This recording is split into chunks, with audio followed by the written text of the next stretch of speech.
Welcome to the Church Office podcast. My name's Gavin Smith, and I'm involved with the Church Office in starting it and running it. And it's lovely to have John on again with us. Welcome, John. Thank you. Great to be here. It's lovely. Yeah, John and I did a podcast on capacity that's available on the website, and really worth diving into and having a listen to that. I haven't heard loads of people talking about capacity as church administrators, so definitely worth listening to. I've prepped John today to ask questions to him, and everything's on the table. We can ask him anything we like. And first of all, just want to say thank you to all those who responded through the UCAN forum or through Facebook or personal emails or texts to say, I'd like to fire this question at John. So we've got 10 questions to ask you, John, a range of different things, and looking forward to kind of hearing your wisdom on it, mate. Not sure about that. We'll see how we go. Are you ready? Right, spotlight's on you. And Okay. Here's the first question. Okay, so the first question is, how do you protect yourself as a church administrator from burnout? And I need to say that Gavin has given me these questions in advance. I've had a few minutes to think about them before this. Yeah. Well, and you could say so much about that, but three things occurred to me. Three key things. And obviously all these have got to be fairly simplistic answers in the short time that we got available. The first thing, you save yourself from burnout by keeping your eye on the big picture. Now, that may sound a strange thing to say, but if I'm doing a sort of self-management course for ministers, we spend the whole of the first session on big picture, your life, your ministry, God himself and his plan for your life. Mm-hmm. And if you want to protect yourself from burnout, don't lose the big picture. Why are you here? You're a child of God, you're a disciple of his. And what is it that your ministry is all about? Yeah. Keep your discipleship right at the start there. And that may need time out to think about this and to pray about it. Yeah. Therefore, for burnout, if you're absolutely panicking because there's so much to do, the first thing to do is to take time out. Yeah. It sounds absolutely ridiculous, but it is the way to go. Secondly, Sermon on the Mount, a day at a time. Yeah. Sufficient unto the day, as the old authorized version is, the evil thereof. And if you know my to-do diary system, it's described in Article A51 in the resources section of my website. Yeah. What that does is put responsibility of a to-do list and engagements all together on one day, on a diary day. And that means that you only give yourself in a day what you can cover in a day, allowing for interruptions and everything else. And that means you can, at the end of the day, put a tick against everything you've done, put a cross against things you haven't, and move them to a different day, and then go to bed with the day complete. Yes. Burnout comes because you never get through the to-do list. Yeah. And what I'm trying to do in A51, Article A51 on the website, is to give you a means whereby it follows the Sermon on the Mount principle, and you end up with actually completing every day, going to bed, and tomorrow is a new day. Yeah, that's helpful. That's wise. And I have seen your article, John. I think it's excellent. So yeah, good. And I think the third thing I would just say out of many possibilities is learn to say no. Yes. Too many Christians are too nice. Mm. And if they're asked to do something, they just always say yes. Now, there's in a church administrator role, there are contractual positions, of course, where you have to say yes. Yeah. But where can you say, are there things that you're actually saying yes because you want to be nice? Yes. And we need to remember that can lead to burnout, and if not to burnout in ourselves, to bad relationships with other people in marriage and children and things like that need us. But big picture, day at a time, don't be frightened to say no, would be three of my top tips in that area. But fantastic. There's so much more I could say. Yeah, fantastic. I think that's brilliant, John. Okay, question number 2, John. My senior leader is gracious with me, but I find it hard to deal with my own mistakes and failures. So there's an awareness that they're getting things wrong and they're not applying grace to themselves. They're saying, can you help? How could we address that and serve somebody here? Oh, I really hear the hurt within that. And there's guilt there. And a lot of my work on self-organization is trying to help people get away from feeling guilty that they're failing, that they're not doing stuff, when they don't need to feel guilty. I think the first thing I'd say is list the mistakes you've made recently and analyze each one to thinking, what could I do to avoid making this one again? Okay, I've made it. That's the past. But for the future, what could I do to avoid it? So let's say you've spelt somebody's name wrong in the bulletin or the email that goes out to everybody each week. And they're furious with you because names are important. And they've got a strange spelling of their Christian name and you got it wrong. Yeah. So I would then think, okay, why did I get it wrong? Because I'm rubbish at proofing my own material. I know how to spell it. I just got it wrong, or the autocorrect got it wrong, or something like that. Yeah. So how could I get around that? Ask somebody else to proof the bulletin before it goes out. Is there somebody who could proofread the stuff I've done, even if it takes another half hour and delays the process a bit? Okay, let's do that and put that in place. So you're dealing with each little mistake you've made. Yeah. What can I do that's practical to get it right next time? Yeah. And you're just seeking on. So that's, I think, would be the first thing I would say.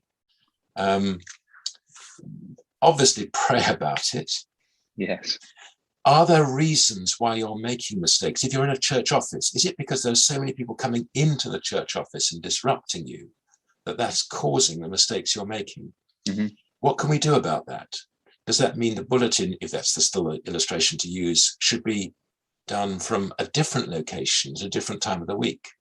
Yeah. You know, can we do something in a systems way that changes the way we do this to avoid the mistake? Yeah. Because I know that when I'm just trying to deal with reception facilities at the same time as do the bulletin, I'm liable to make mistakes. Yeah. So again, you're thinking about, could we change the system in some way? Yeah, that's useful. I think that's probably enough on that one. Yeah, I think that's great. John. All right, question number 3. And these are all different random topics here. How do you train the next generation for church administration? You know, oh, wow. I've never been asked that one before. That's great. How do we do this? I love it. And certainly we need the next generation taking over from people like me at my age. You're still young. young. Go back. Yeah, thank you. Can I go back to when I was late teens, early 20s? Yeah. And I was taught administration at a series of Christian holiday children's camps activities by a very gifted administrator. And I owe him so much. And what did he do with me? He saw something in me, got me into the team with him, and then gave me huge responsibility at great risk to himself. Okay. And I mucked up once or twice. Okay. Those are in the days of ink stencil duplicators. I once put don't worry if you haven't even heard of these things. I once put an inked up wax piece of material, all been typed up, onto his briefcase, forgetting the ink comes through on the other side, and left the whole printed address list, I think it was, on his briefcase, his leather briefcase. He forgave me. No. He forgave me. Yeah. But he let me make mistakes like that because he was giving me responsibility. So the first thing I'd say is take risks, get ink on your briefcase, as it were, in whatever form that takes today. Secondly, I think I'd say expect them to do things in a different way from the way you've done them. And that isn't wrong. Silly example, let's take UCAN. I handed UCAN over to a group of wonderful people, a new team, 4 years ago, to take it on from me. And they've done membership in a completely different way. High tech. I couldn't have done that. And I just rejoice because I couldn't have done anything like they've done, but they've done it in a completely different way. It's all automated now. It's all on Church Suite. It's fantastic. But I couldn't have done that. So I could have said, that's the wrong way to do it. Let me show you the way I've done it, and you can do it that way. And it would still be in the dinosaur age if they were doing that. But they've done it in a completely different way, and we need to expect that. But then thirdly, I think I'd add, share your enthusiasm, your passion for administration as a ministry for God's work. Just let them see that you're passionate about it Yes. And that'll be infectious. Yes. Yeah. I think that's great. Yeah. And there's opportunities in churches, isn't it, when we're doing events or something like that, and they are, a great opportunity to draw younger people involved, Yeah. get involved in, the whole thinking around an event, the running an event, the after evaluation of it, what we do differently. So yeah, take people on that journey with you.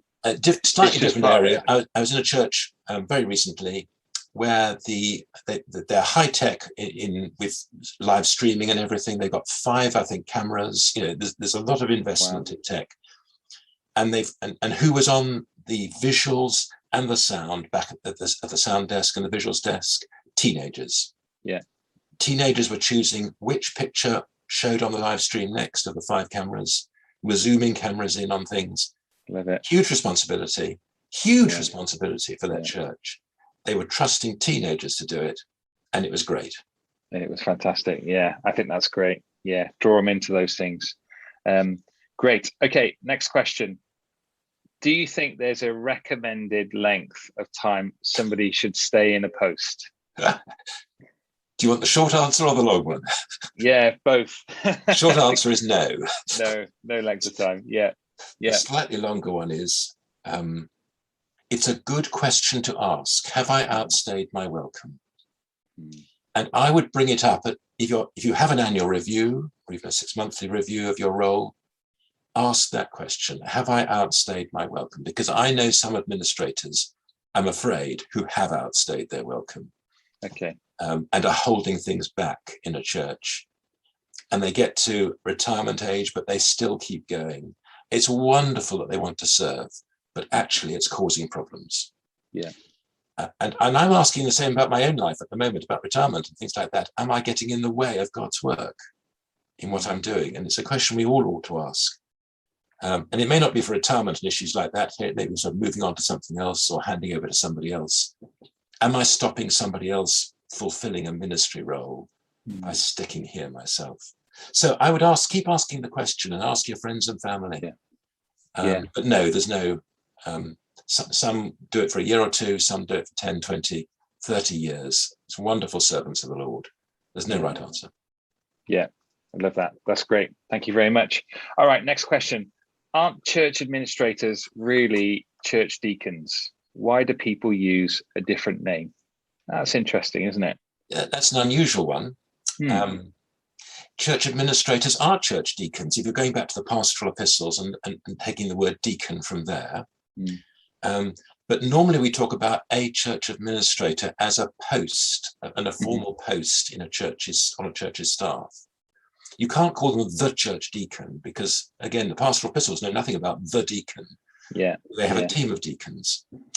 If you're in a Church of England church, you have a slight problem here because a deacon is somebody completely different. Yeah, it's different again, isn't it? Somebody ordained in their first year of ministry. It's a lovely word, a diakonos, the Greek word it comes from, a servant ministry. So church administrators, I think, do fit pretty well into the deacon category of 1 Timothy 3 and so on and so forth. But I think to call them the church deacon would not be a correct use of biblical language. Yeah. The idea of a church administrator is something that communicates. People understand an operations manager, a church coordinator, whatever you want to call them. You don't have to call them church administrator. Yeah, church managers. Yeah. All sorts of different possibilities. That's great. Lovely. Yeah, it's a different kind of question, but it's something that I'm reading into more. There's a couple of new books out about deacons, and I think it's a topic I'd like to talk more about and think about more. So yeah, excited to do that. If you want to look more at deacons, I'm just thinking, have a look at article A46 on my website, which is called Redefining Management, and looks at what the biblical concept of deacon and how it applies today. Great. Lovely. Fab. Yeah, we can check that out. That sounds good. Okay. Next question then, John. You're firing through these, mate. Legend. Okay. I always feel like I'm the person saying no to everything. It creates tension and I don't know what to do differently. So you've got somebody who's kind of the handbrake, who's saying, "Oh, hang on, let's slow down, or let's stop here." And I guess we've all been in those sort of similar situations, and we as administrators, dealing with the crazy ideas sometimes that come from the ministry team. They've got another thought on how to do something differently. How would you input that? There's a person behind this, isn't there? Yeah, who's working in this situation, and it's not easy. I love the question, because I'm not usually dealing with people who say yes all the time. Yeah. And create real problems for that. So I'm teaching people how to say no. I've been doing it in the podcast earlier this morning. But here's the other way around.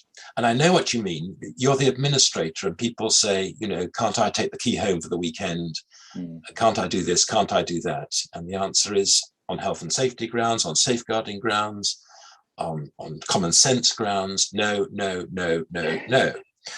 But you're the person, you're the office dragon or whoever who has to say all this. I suppose I would just say, first of all, make sure that no is the right answer, and just need to say that. And again, watch, it's not your perfectionism that's saying no. Yeah. That it might be quite all right. So just try and say yes if you can. But if you're there to protect the legality of something, or the common sense of something, or the spirituality of something, you may need to be saying no. How do you say it? Can you say it with charm? Can you teach yourself to be charmingly saying no? With humility. That's right. Rather than office dragon saying no. Yeah. Can you explain the reasons? There's a danger in it over-explaining, because then they'll argue against you. Yeah. You can't take the key home for the weekend because ... Well, you can trust me, surely. You've got to be a little bit careful. Yeah. But can you just explain there is a reason why I'm saying no? Yeah. What about somebody coming into the church office, if it's an administrator, and dumping all their stuff down and just saying, "Can you give me a cup of coffee?" And if you say, "No, I'm here to work," that comes across very negatively. Yeah. If you say, "I'd love to help, but I'm sorry, my job description really doesn't allow me. I've told I must get on and get this job done, or else you won't have this done on Sunday." Is there anything you can do like that with charm and with a smile? And I think a lot of it is actually person skills of how to say no, rather than the sort of negative way of doing it. It's great fun saying no with a smile and charm. Yeah. But again, unless I knew specifically what the issues were, it's a bit difficult to be more specific than that. It is. I think you're spot on there, isn't it? It's about how we say no. It's about how we engage with people around the kind of disagreements and trying to work out the practice for different things. The other thing you can do is limit the availability. So if somebody says, I need to chat to you, say, well, I've got 5 minutes, but I'm afraid at the end of 5 minutes, I must get back to this. And say, it might have been 20 minutes if you let it go. But at the end of 5, you say, no, we've had the 5 minutes. I really must get on because I've got to this visit. And they feel that they've been heard. They've been listened to. Their 5 minutes was sufficient. Yeah. Whereas if you didn't do that, it would be 20 minutes of your time gone. Yeah, I think that's right, isn't it? And I think there's been times where I've had to work through this with our team. And by going through the process of saying no and working through the reasons why we said no, sometimes it helps clarify and actually makes the project or the event or whatever we're trying to do that bit better, because they've got a broader understanding of where I'm coming from. And so I think that we need to make sure that the way that we do it is important, but also patience with the person that we are saying no with, isn't it? And that will make a difference into the end result of what we're trying to do. It may sound silly, but actually you need, when I'm training people how to say no who always say yes, one of the things I say is always use the word no.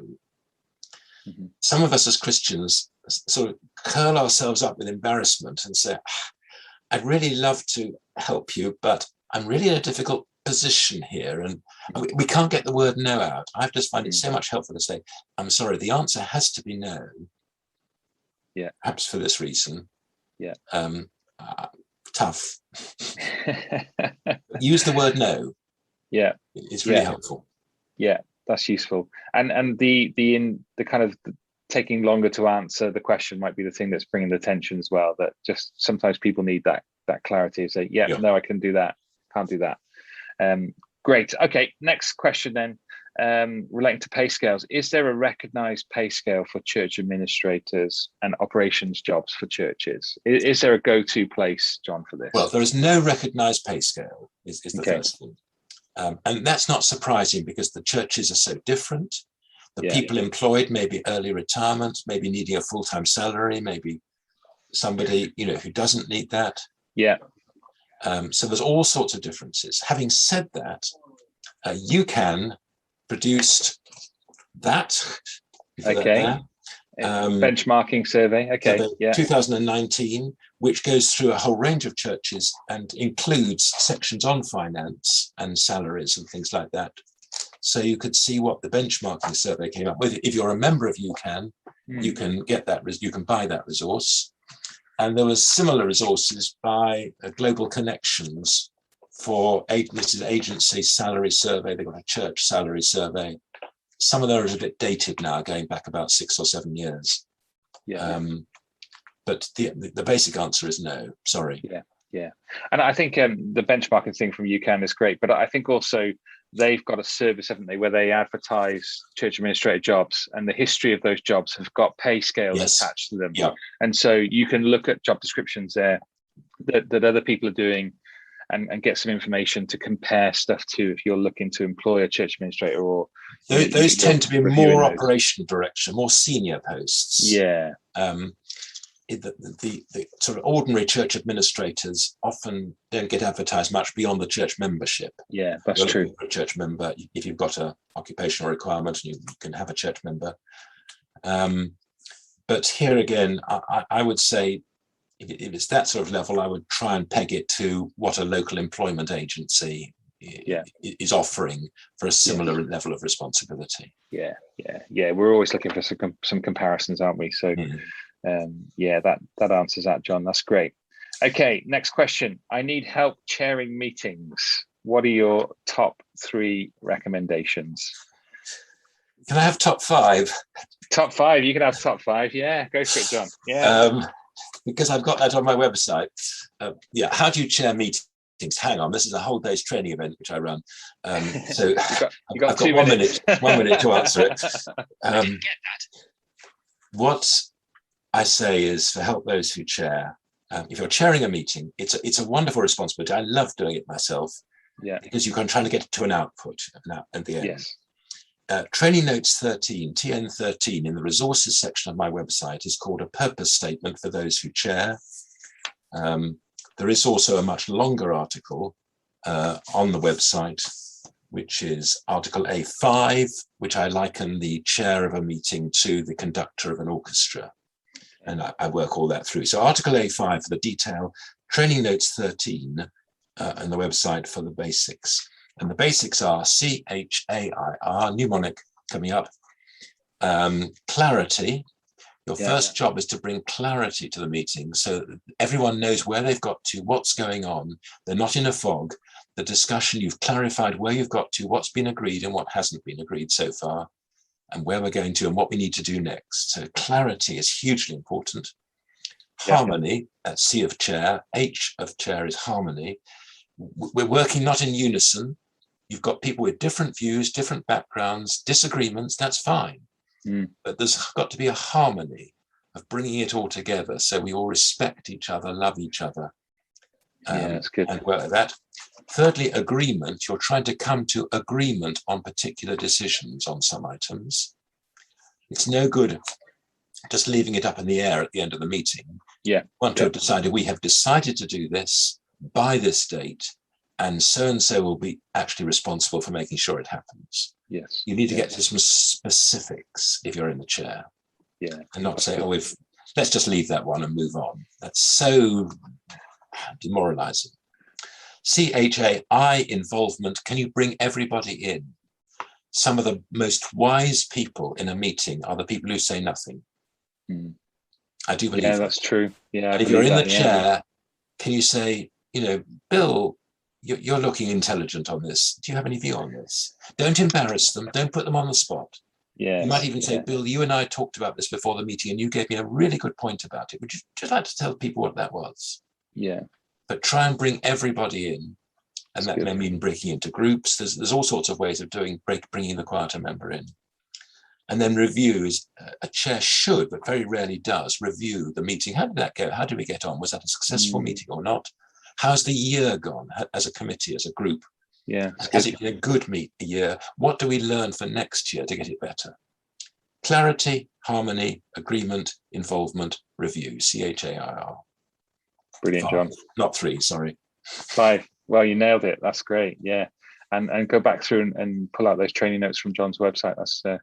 That's useful. That's really helpful, because we spend a lot of time in meetings, don't we, as administrators, and or organizing meetings and helping to support those who also run meetings. So some helpful advice there, John. Thank you. Okay, last 2 questions then. Here's one. Help. I have a challenge with my senior leader or manager who interprets governance and policy different to me. We can't agree.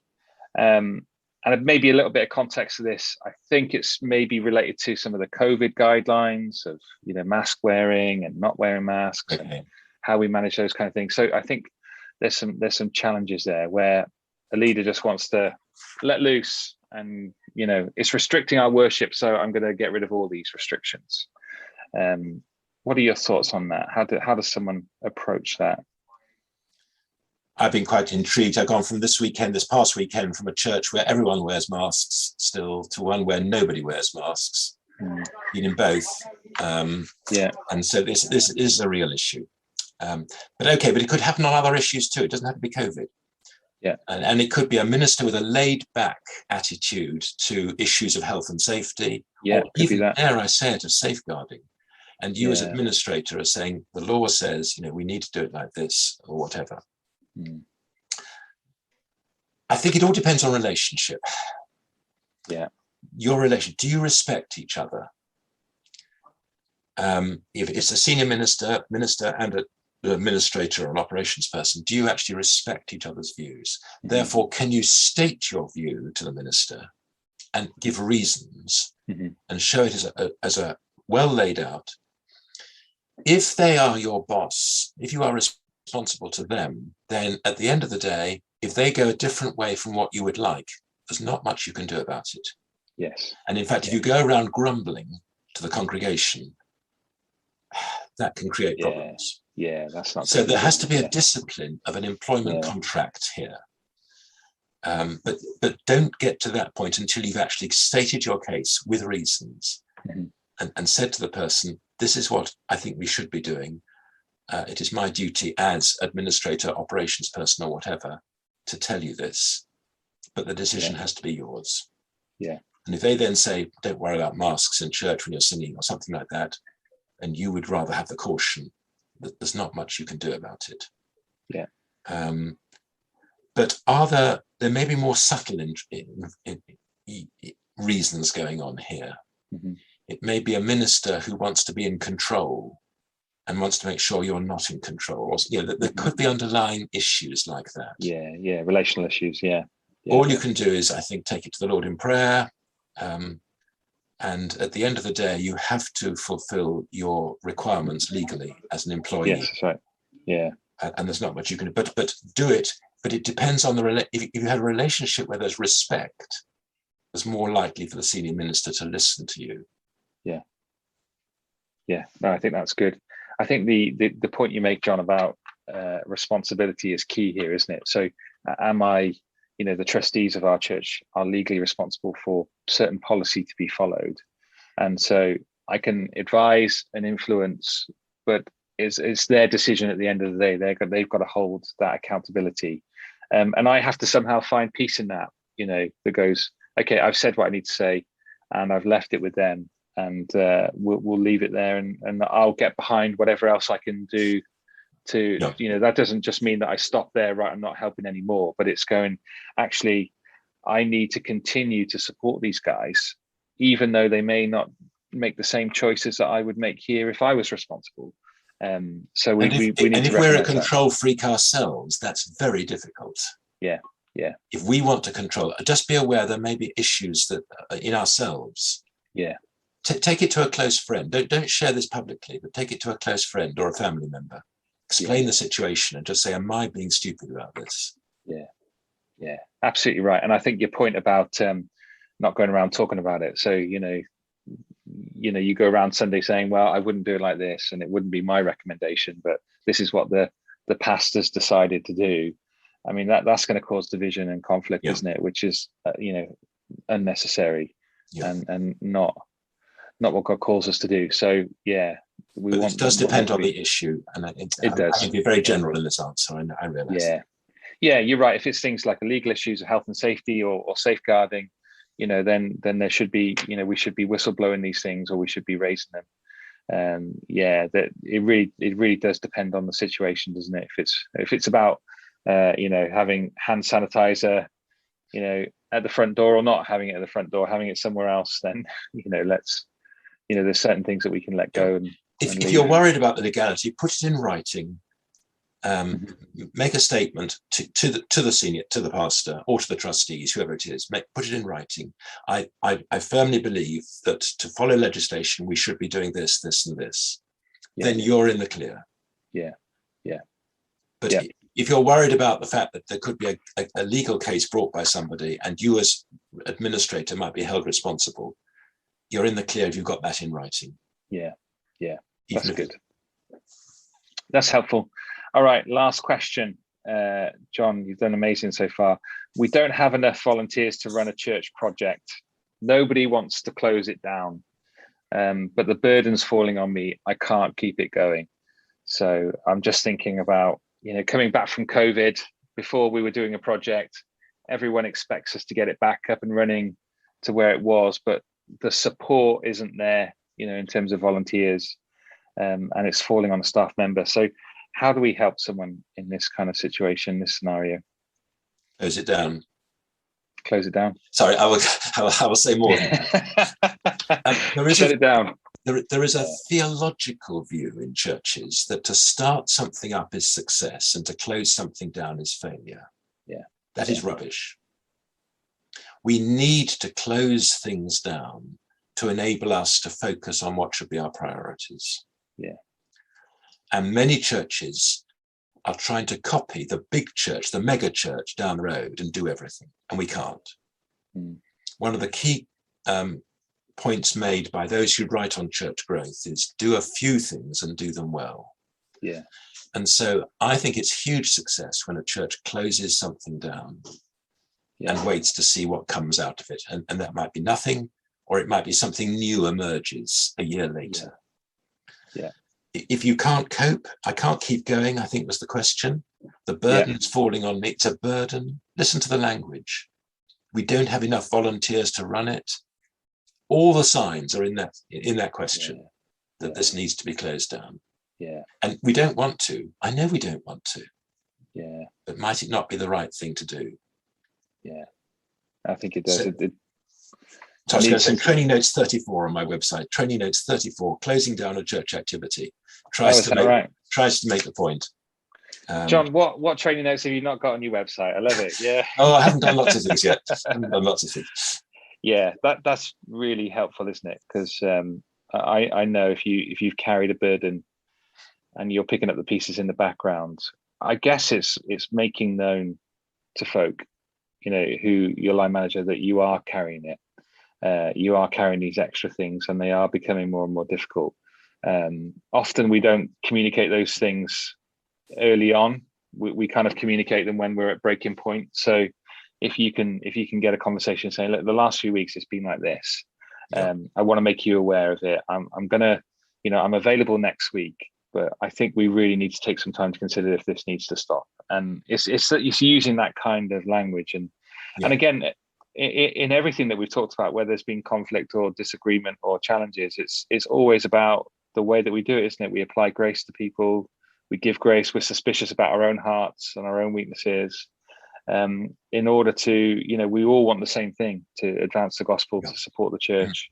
And sometimes we have to make difficult choices and closing ministry down, like you say, John. And church is all about who we are, not about what we do. Exactly, And some churches, you go to their website, and the first thing they tell you is, this is our program for the week. We're doing this and this and this and this. We're busy. We're busy. People use that word busy word. But hang on, a church is supposed to be who we are, a congregation, an ecclesia, not about lots of activities. Yeah. Yes, we do things to enable us to be the people that God wants us to be. Yeah. But at the end of the day, the activity program is not how our church will be judged. Yes. Yeah, that's spot on. Yeah. Very good. Well, mate, you've done 10 questions there. Thank you for those who sent them in, and we hope they're helpful. If we can help you specifically, if you've heard the answer and gone, I've still got a question, or I'd like to chat this through more, please get in contact with the church office. And if John's available and he's free, then we can. But if not, I'd love to be able to offer some time and just to chat that through with you and encourage you if we can. But don't be on your own in this, and I think one of the messages of UCAN, and you're a church administrator, get connected with that network there, where you can find peer-to-peer support, and all the things that we've covered today in the questions are things that many other administrators across the country have experienced at some point. Gavin, perhaps it's just worth mentioning in UCAN they have forums, online forums, where this sort of stuff can be discussed between administrators. They're brilliant, absolutely brilliant. Yeah, it's a Facebook forum, and you can pop your question on and get some support and prayer. So these are great. So get in contact with the church office, link up with UCAN if you're in the UK. If you're listening to this outside the UK, then explore the possibilities of some of those other networks that might exist. But John, mate, thank you so much for your time and your wisdom. It's lovely to be able to talk to you. We love you at the church office and what you're about and what you're doing. So you're doing great work yourself, Gavin. Thanks so much. Pleasure. So thank you for your time. Well, thank you for listening to the podcast today. And if you've been on the video and you've been watching, thank you so much for doing that. If you've got any questions, send them into questions@thechurchoffice.co.uk. Keep checking out the church office resources. Please look at John's website as well. There's a training note for everything. Okay, check it out, and all the ones that we've referenced today. You will find this a really, really useful resource. So please do that. John, goodbye. Thank you very much for your time. Thanks, Gavin. Yeah. Bye. Bye-bye.